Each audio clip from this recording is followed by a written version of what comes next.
Y lo primero que surge es una especie de temor, porque cabalmente no queda muy claro qué pretende el que te invita a escuchar bajo la palabra de dramaturgia contemporánea, porque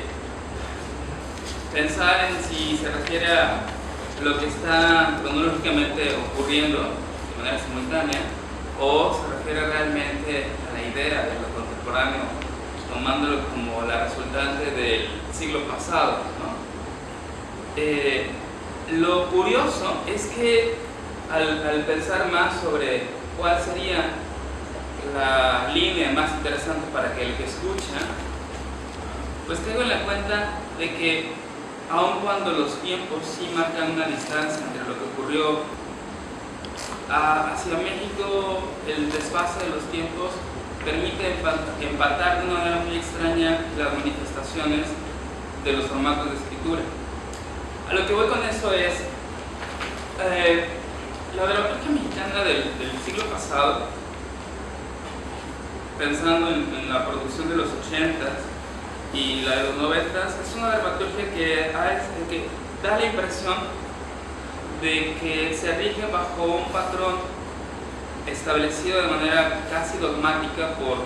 los autores que estaban produciendo los talleres, de tal manera que es medianamente fácil reconocer las líneas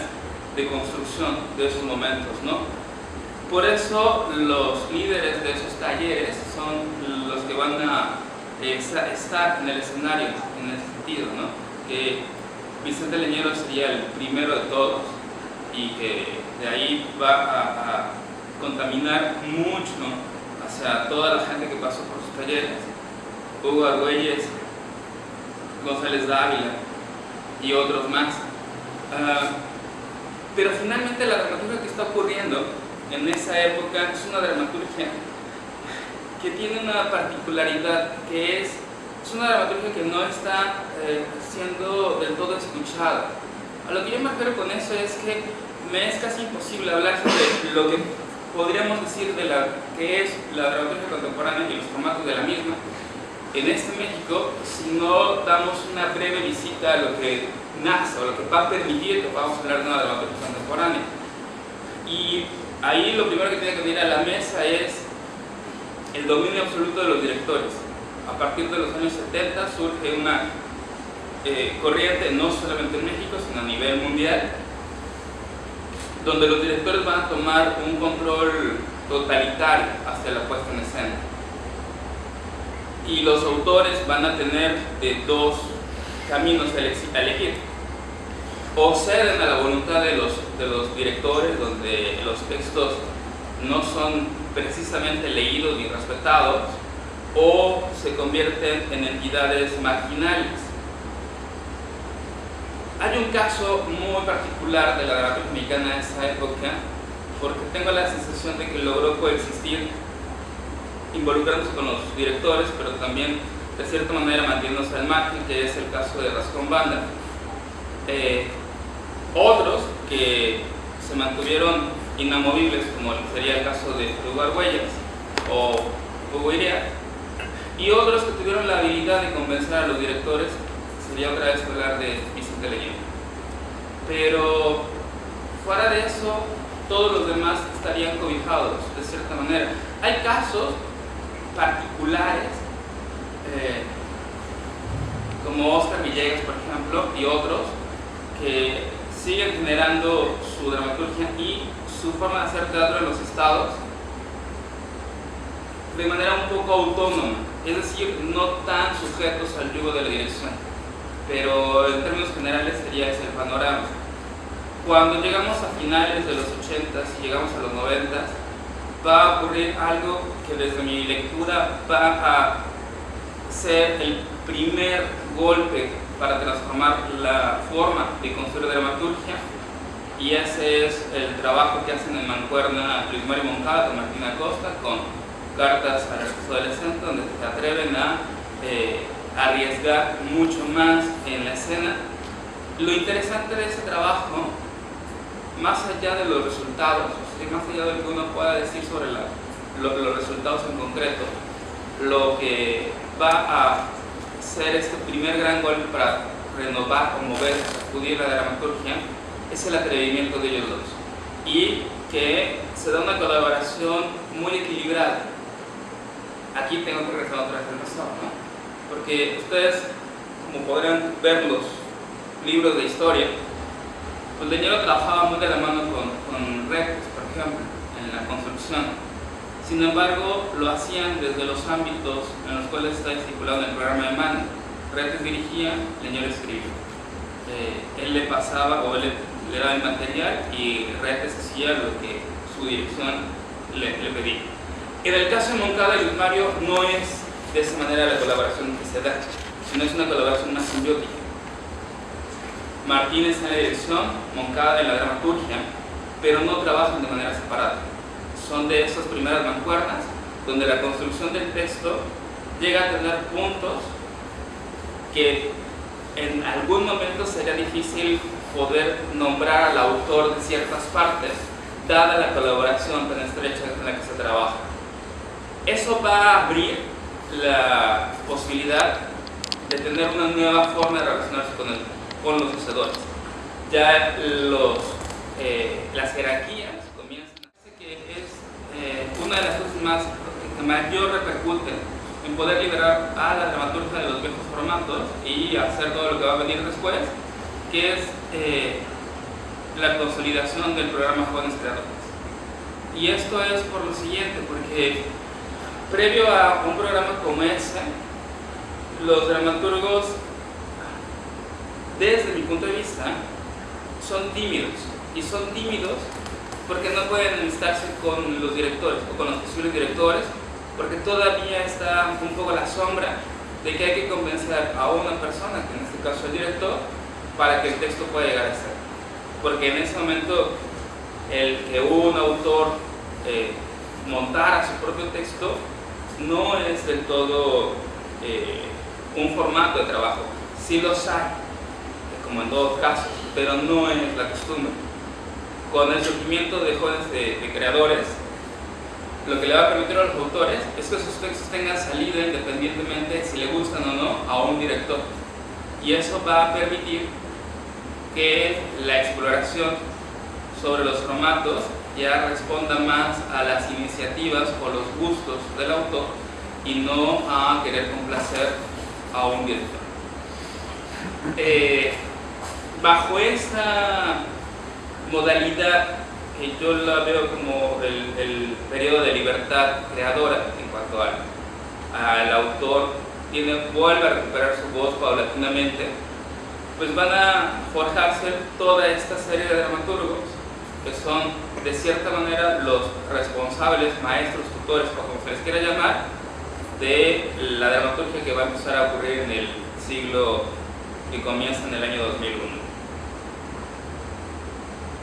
Como estas personas que hacen este puente entre una dictadura totalitaria de los directores a una liberación del yugo, cada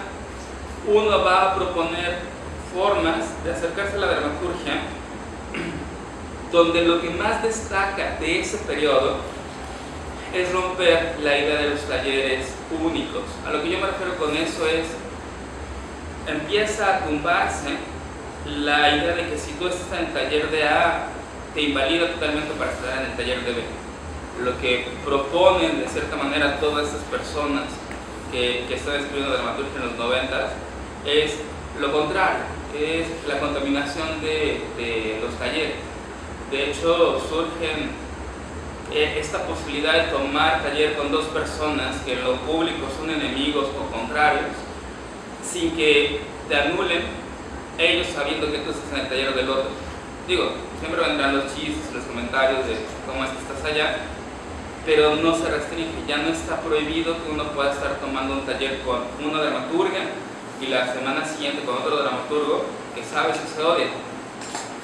Porque ellos entendieron, bajo el hecho de que lo vivieron, de que eso no era sano para la pedagogía. Y finalmente el tener a un solo maestro o solo una visión de cómo debería de ser la construcción del drama, pues lo que más daña es el drama en general.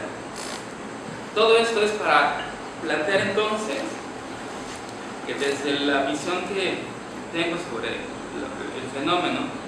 creo que lo que podríamos llamar realmente formas de dramaturgia contemporánea en México es lo que va a estar escribiéndose a partir de los 2000. No porque sean formas nuevas, sino exactamente porque se puede retomar desde un espacio de libertad muchas herramientas que ya existían en otras latitudes, pero que tibiamente llegaban a explorarse acá exactamente porque tenían que ser avaladas por un grupo de personas en particular. Y lo que ocurre es que en principio es como una presa que se fractura y que en realidad hay demasiadas cosas contenidas que ante una fractura de esta magnitud lo que va a provocar es que se desborde de manera brutal. Y entonces tenemos un periodo de la dramaturgia escrita después del año 2000 donde vamos a ver que hay múltiples herramientas en uso y que estas herramientas no solamente se usan en distintas obras, sino se emplean en la misma, de tal manera que va a plantearse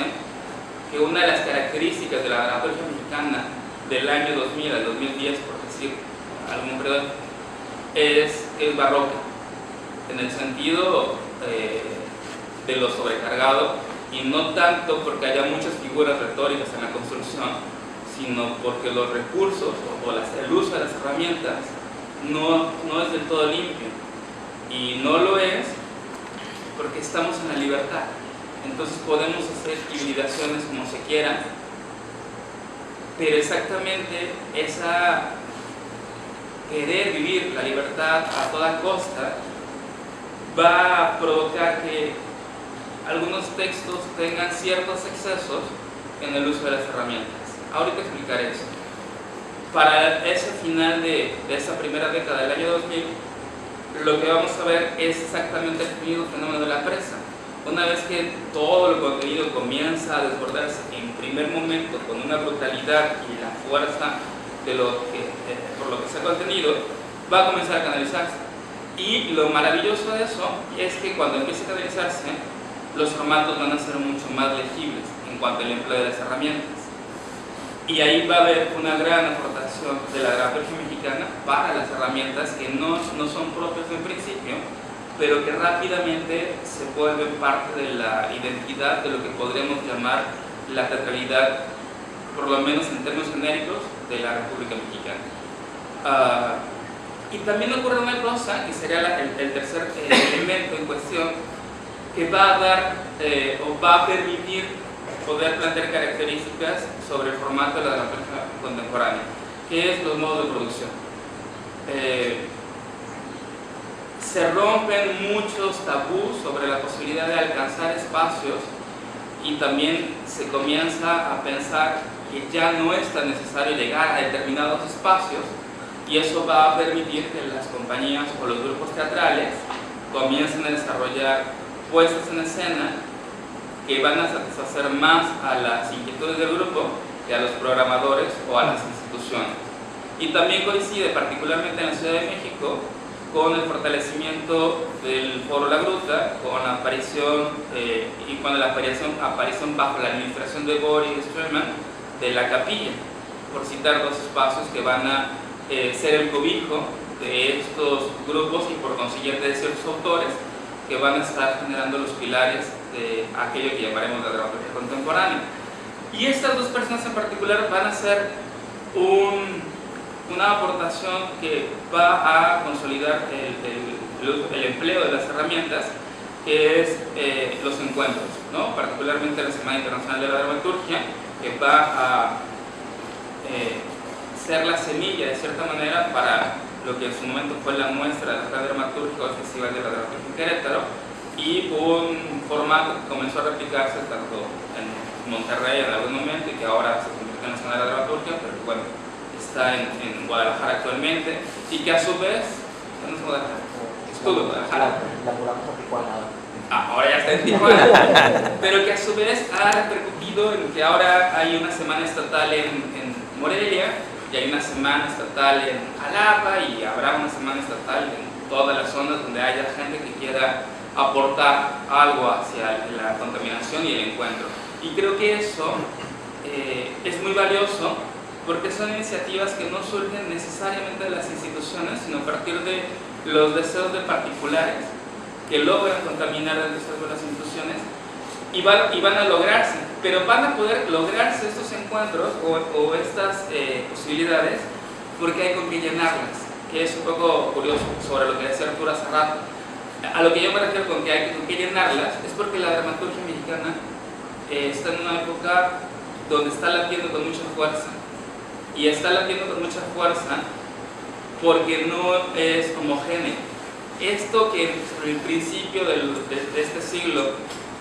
permitía que de cierta manera la forma de catalogarlo era bajo el término de barroco, conforme la maduración del uso de las herramientas por parte de los autores, ha permitido que esa bola saturada de formatos se agrupen en tendencias y podamos hablar de distintas dramaturgias según la latitud de la República, ¿no? Podemos pensar en zonas donde el experimento va a partir más del uso de la forma, que yo pensaría que es la parte central de la República, es decir, Querétaro, Jalapa, Ciudad de México, a la parte sur de la República, donde la cosa que más destaca, entre comillas, es la proyección de lo individual como reflejo o metáfora de lo universal, pero que tiene un sabor regional sin que caiga en el cliché o en lo regionalista, y una literatura del norte, una literatura dramática del norte que a mí me parece que es mucho más pensada en cuanto a la concepción y más equilibrada en cuanto al uso de la forma. Con estas tres cosas creo que ya podría empezar a plantearse cuáles serían las características de aquello que podríamos llamar que es la dramaturgia contemporánea. Lo primero es la libertad de los formatos. Hoy en día puede coexistir en cartelera una obra escrita hace 2 años que trabaja de la manera tradicional o convencional, pero a la par tenemos que el siguiente día se presenta una obra que está totalmente instalada bajo las herramientas que le dan el hecho de la narración escénica en cualquiera de sus modalidades,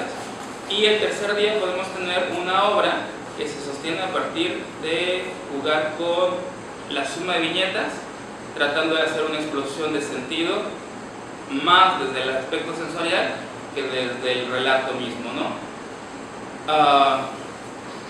Todas esta serie de propuestas se sostienen bajo los modos de producción que se liberan también con esos nuevos espacios. Comienza a haber una comunicación muchísimo más simbiótica entre los hacedores, es decir, aquellos que tienen el modo de producción, y quien está produciendo el texto para este modo de producción. Las barreras de separar a director con autor o escenógrafo o iluminador desaparecen, de tal manera que ya una persona puede ejercer 2 o 3 roles, y eso va también a permitir que la potencia de los textos esté mucho más pensada y mucho más aprendida desde las tablas, y por lo tanto las posibilidades de la misma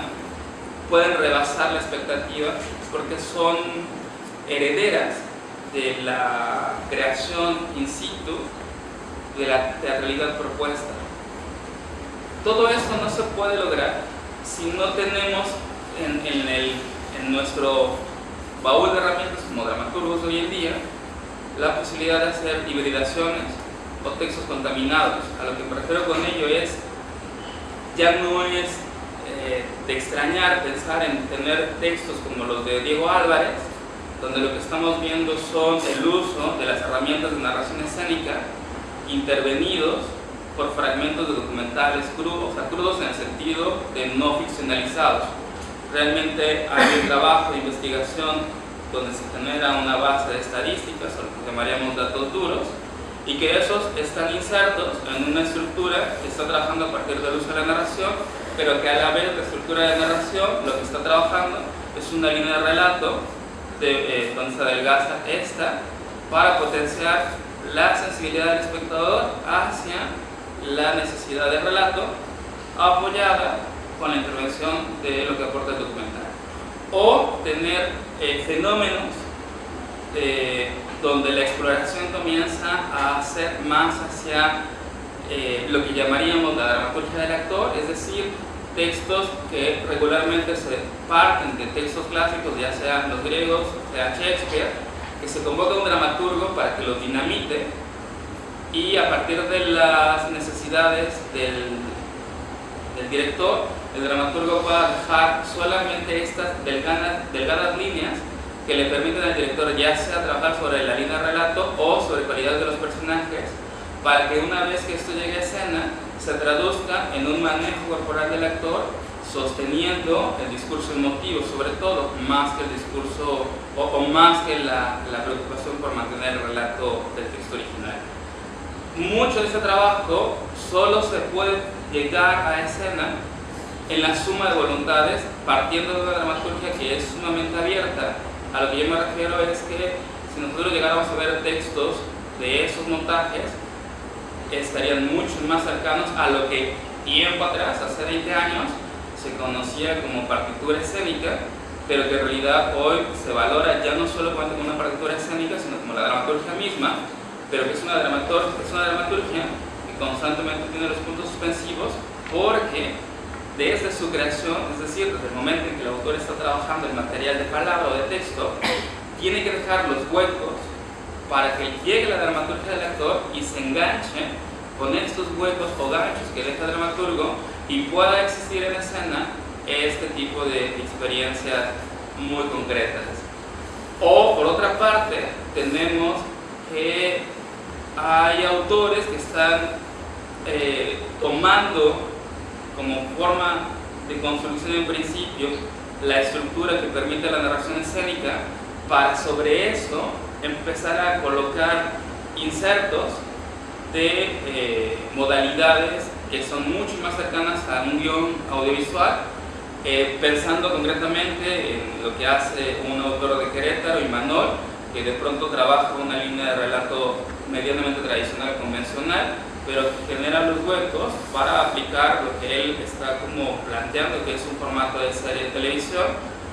y empieza a ver lo que antes se llamaría metateatro. Ahora no sé si, de hecho no creo que la palabra metateatro sea la que más conviene, porque se mantiene en un primer plano la dinámica de relato convencional bajo la estructura de personajes clásicos de cierta manera, y se genera un fondo donde el fondo es utilizado para, ya sea según el director en cuestión, o poner la escena en vivo con un grupo de actores, o jugar con el formato de proyección tal cual, que es lo que está estimulando también el texto. Y comienza a ver en jóvenes, más jóvenes o niños, muy socorrido a últimas fechas de los últimos 3 años, donde la propuesta de trabajo de dramaturgia es mucho más fragmentada en el sentido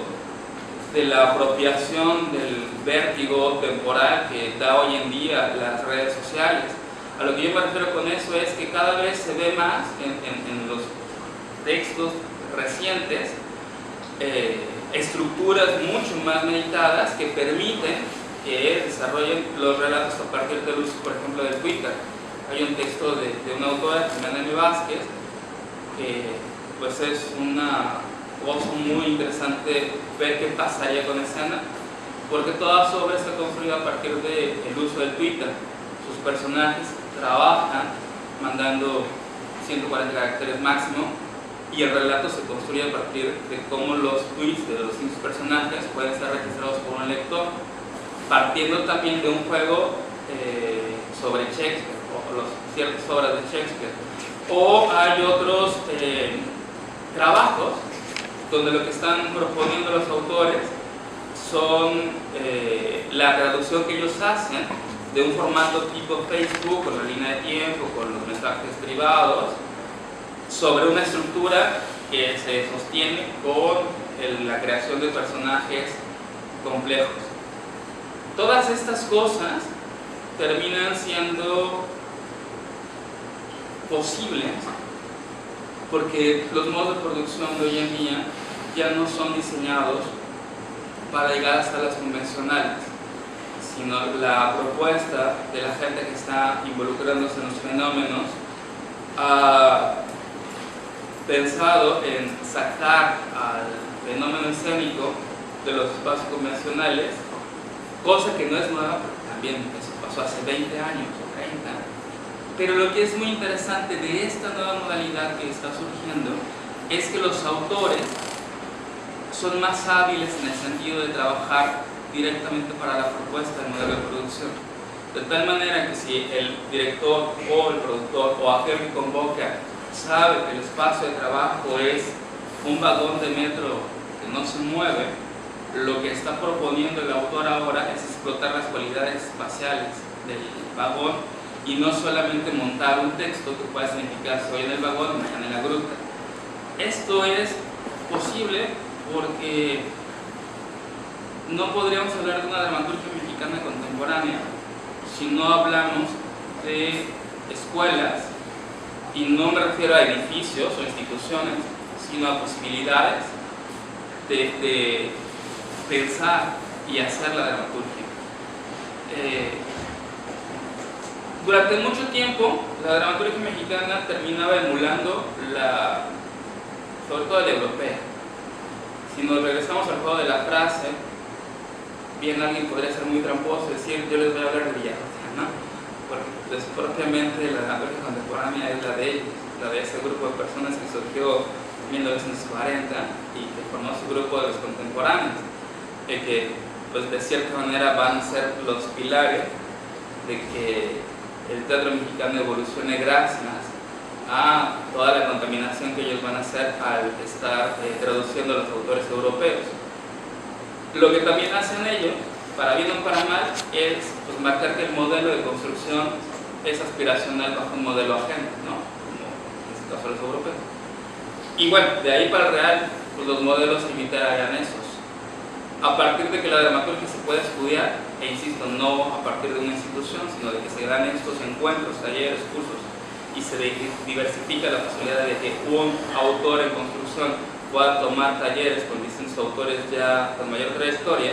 lo que va a ocurrir es que ya no se imitan los modelos, sino se entienden, se analizan y en su caso se destruyen para poder apropiarnos,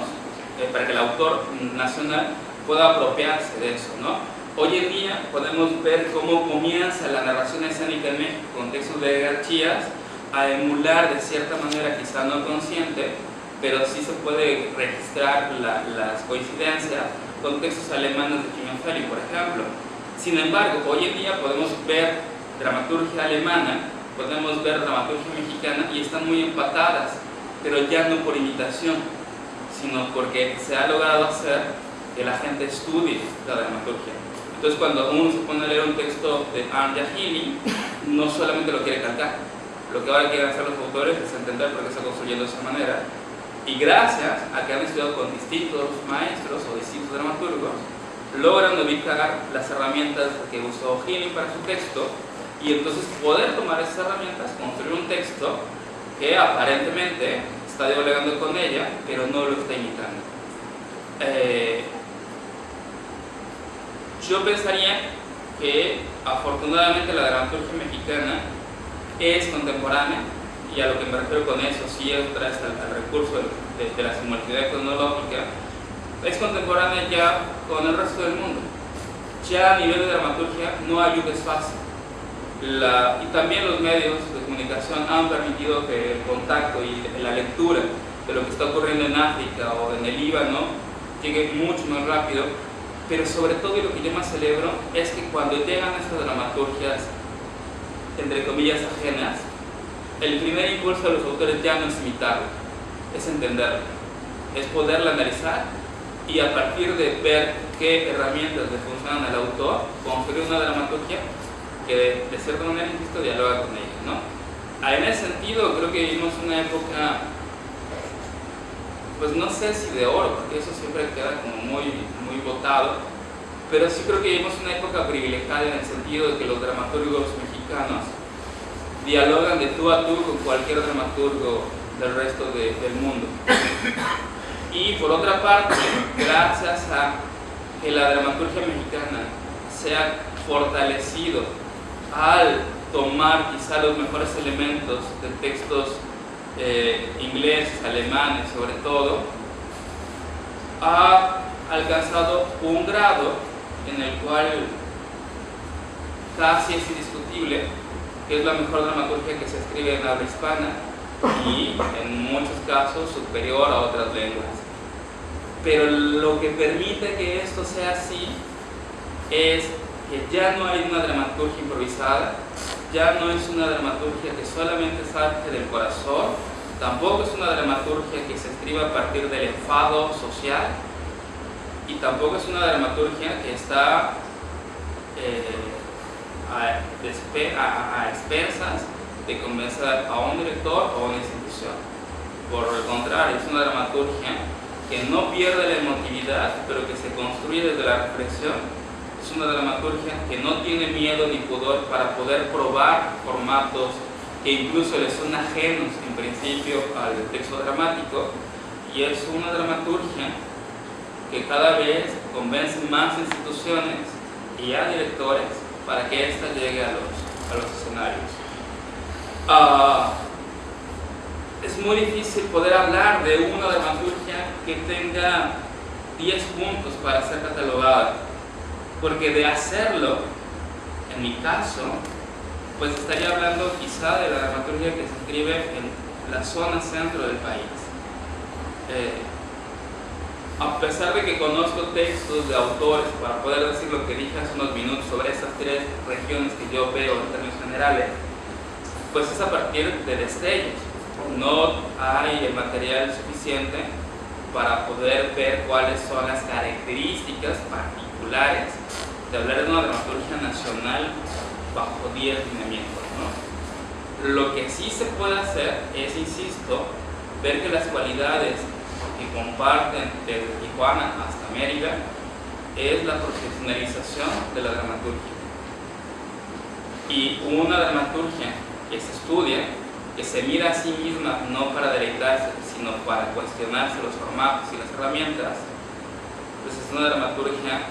que se está haciendo para el presente, pero creo que por primera vez, salvo casos particulares, también para el futuro. Creo que los textos que están surgiendo en los últimos 20 años son textos que van a tener una estructura, que van a tener una exploración de formato, que no van a perder vigencia como ciertos modelos de los 80s que tenían otras necesidades por las cuales eran construidos bajo esas modalidades. Y eso.